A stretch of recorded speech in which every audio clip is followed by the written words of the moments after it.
What's up, y'all? Good morning. Good morning. So this morning I was listening to Pastor Mike Jr. again. He's in part 2 of a series that he's preaching that's entitled Bless. He said, sometimes God's next step for you is uncomfortable on purpose because he wants to see how bad you want to be in purpose. Y'all always know, I gotta say it again. Sometimes God's next step for me, is uncomfortable on purpose, okay? Because he wants to see how bad me, want to be in purpose. I said, that's a word. That's a word, Pastor Mike Jr. That's a word, y'all. That's a word. Sometimes the next steps that God had for you, they're uncomfortable. They're uncomfortable for a reason. It ain't just, because he mean, because he ain't with you, because he don't care about you. He doing it on purpose. He's doing it on purpose because he wants to see how bad do you really want to do this thing? How bad do you really want to go in the direction that he wants you to go in? How bad do you want it? How bad do you want it? Do you want it bad enough that while things don't look like they don't look like they're gonna work out? While things are looking like they don't look like I'm gonna get nobody to help me with this. While things are looking like I don't know where I'm gonna get the money from to pull this off. Are you going to keep on trying to seek it? Are you going to keep on trying to fulfill it? Are you going to keep on trying to make it happen? Sometimes God will make things uncomfortable for you on purpose because he wants to see how bad you really want purpose. I know this to be true. Y'all. I know this ain't gonna be no 3-minute one today, y'all. I can't let it be 3 minutes because there's no way I can fit. It might be 4 or 5, but I can't even make it 3 today because this particular topic, the way that he even worded it, resonated with me. So, you know what I'm saying? It really did hit on something. It got down to the personal side with me because this is the place that I found myself in when I was telling you all that I was on a bit of a sabbatical. During that time that I was on a bit of a sabbatical, things were difficult. Things were, like he said, hard for me. They were hard for me. And I was trying to figure out, Lord, why are you making things so hard? And especially right now, well, I'm trying to do what I feel like you want me to do. I feel like all this stuff, you know what I'm saying? Everything that I'm doing, you're speaking to y'all on a regular basis, you know what I'm saying? Doing my monthly newsletter, dropping a blog here and there, pushing my books, pushing my journals, all of this, getting everything completed on my training. On those training courses that I want to drop to you all. When I'm saying, I got something coming soon, y'all. I'm saying, Lord, why is all this extra stuff coming up? Why is I ain't in the mood for this? Lord, I don't have the energy for it. Lord, I don't have the mental capacity. That's literally how I was feeling. I don't have the mental capacity.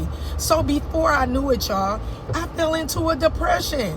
I had became depressed because I was trying to figure out why something always gotta be happening. Why something always gotta be happening. So I stopped because the stuff got hard. And when I say it got hard, it got extra hard. And it got extra hard while I had a lot of other stuff to do.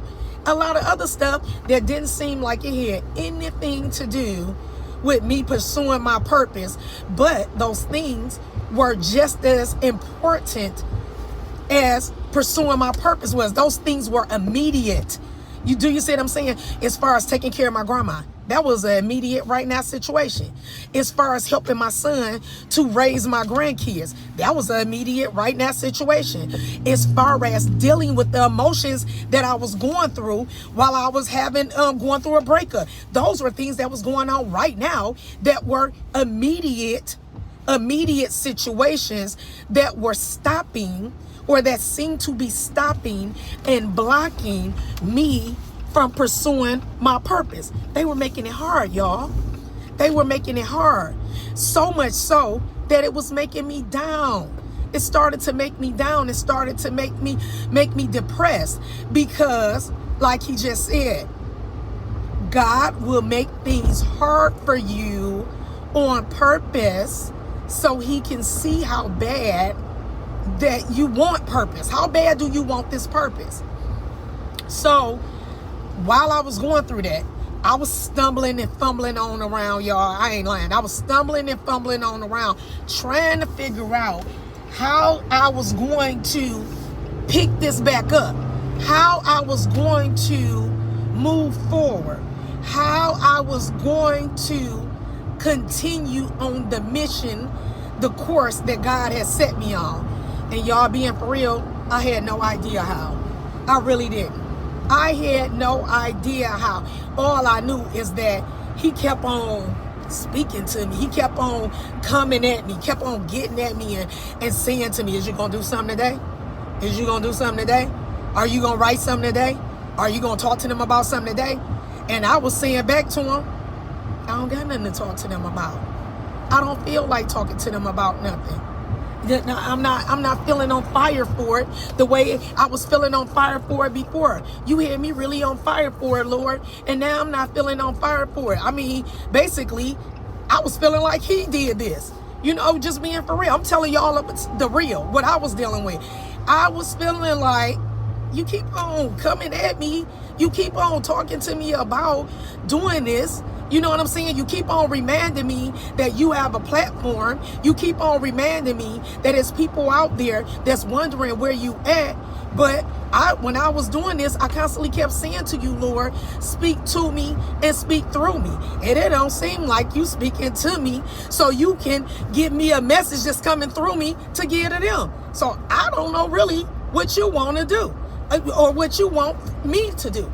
You know, this is what I was going through during those months that I was stumbling and fumbling and here and there, dropping something to you all. You know what I'm saying? And y'all know it was so far few and in between, because again, he was making things hard for me on purpose so he can see how bad I wanted this purpose. Well, y'all, again, he wouldn't stop. He wouldn't stop. He wouldn't stop. He wouldn't leave me alone, y'all. He wouldn't leave me alone. So thank God he gave me this therapist that he's given to me. It's going to be 3 years. 3 years in December, end of December, that me and her have been doing this thing that we've been doing. Me and my therapist, we have never seen each other in person. So this is where also I want to let y'all know. You don't have to physically be with someone or spend time with someone every day, you know, for you to be able to get the type of help or assistance that you need to get from them. Because there are so many different vehicles. I always like to say vehicles, but when I'm saying that, I'm saying platforms, I'm saying ways that you can get assistance, help, information nowadays, that you don't have to be literally in somebody's face where you can touch them in order for them to be of help or service to you. Well, again, I'm saying that because me and my therapist, we see and we communicate like this, okay? Telehealth or like Zoom. The same way that I'm going to communicate with y'all when you all come on, sign up for them different classes or register for those classes that I'm dropping, okay? Well, anyway, I'm communicating with her from days that I'm saying, I think I guess I'm feeling a little better, because she's saying, how was it the last week? And I'll be done explaining to her how things been going the last week. Or now it's 2 weeks later, she'll say, how is it? How's it going this week? I'm feeling like this or I'm feeling like that. You know, that's me crying at times, y'all. I would be crying and I'll be saying, oh my God, I feel like my life ain't my life, this and that. Or now another week will come back and she'll say, how's it this week, Keita? And I'll say, well, I realize that, what I'm going to do. What you going to do, Keita? Just keep on crying? You going to cry? You gonna cry every day, all week long? You know what I'm saying? Because crying ain't changing the situation. So from week to week, the point I'm making to you all is from week to week, me and this woman, me and my therapist, we constantly did what we needed to do to work on me so that I could get back to a state of mind that was centered and working on and concentrating on and just, I guess, trying to rekindle a fire again for the purpose that God had placed on my life. And because she didn't give up on me, because I didn't give up on me, because God was not giving up on me, I'm here. I'm back. I'm here now, y'all. I'm back because God will make things hard for you on purpose so he can see how bad you want purpose. You have to really want it. You have to push past all the negativity, the crying, the hard times, the difficult times, the struggle, the whatever it is that seems like is trying to stop and block you from pursuing your purpose so that you can get to your purpose. Are y'all listening to me? Okay? So when times get tough, when times get rough, when times get hard, just know that it's for a reason. And I want you all to keep pushing because it's just a test to see just how bad you want it. All right now, y'all. I'll talk to y'all later. Bye.